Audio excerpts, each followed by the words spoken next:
La délégation conduite par André Okunlola Biaou arrive effectivement à Adiawere ce dimanche 22 novembre 2020 au domicile de Sefou Fagbon.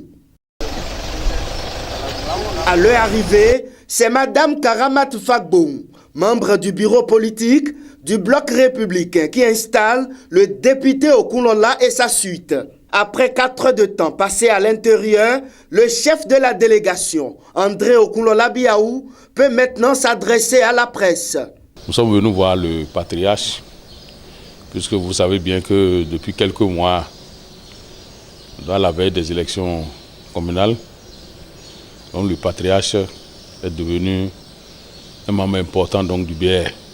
Et avec son passé, avec son histoire, donc dans notre parti politique, le bloc républicain, on ne peut pas avoir une grande personnalité de cette envergure et ne pas lui rendre des visites de courtoisie des fois.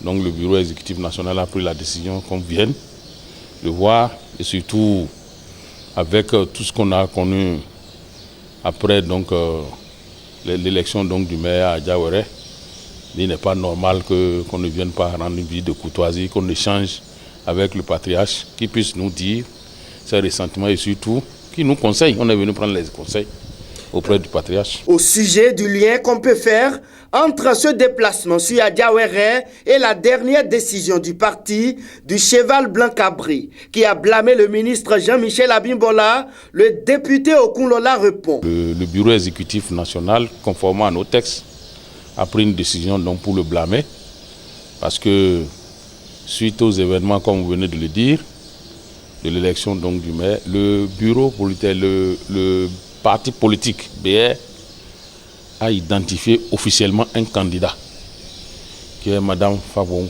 Karamat, qui était déjà donc sur le fauteuil installé. Mais il n'est pas normal que quand le parti a désigné un candidat officiellement et que des élus sur la liste BR qui sont militants du BR puissent aller contre les décisions donc, du parti, contre la décision des instances du parti. Si de tels actes se produisent, et il n'est pas quand même normal que la direction du parti reste indifférente et ne pas donc pouvoir donc analyser les faits.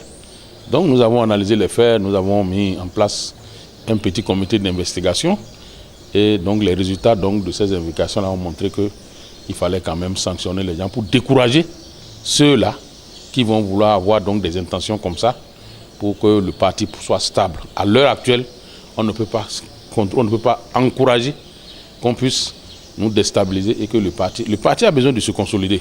Et ce n'est pas avec ces pratiques-là que le parti peut se consolider. Le fait donc d'être membre d'un parti politique et que la direction du parti prenne la décision de dire voilà la droite, il faut aller, et qu'ils décident délibérément d'aller faire autre chose et qu'ils aient comme parrain donc le ministre Abimbola, le parti ne peut pas être meilleur par rapport à ça. Ce que je peux dire, c'est que le ministre Abimbola est le secrétaire général adjoint donc du parti BR. Mais au même moment, c'est que ceux-là aujourd'hui qui sont allés contre la décision, donc les directives du parti, ont été, vous savez que c'est récemment qu'on vient de former notre parti, le grand parti BR. Chacun est venu de quelque part. Mais tous ceux-là, qui aujourd'hui, les 5 là, qui ont refusé donc d'aller dans le sens de la direction du parti, sont malheureusement des gens qui sont venus du RND, du parti de Jean-Michel, de l'ex-parti de Jean-Michel Abimbola. Donc ça veut dire qu'ils ne peuvent pas se comporter de telle manière sans l'avis donc de leur ex-chef. Plus rien ne sera comme avant au sein du parti du bloc républicain, a ajouté André Okunlola Biaou pour conclure.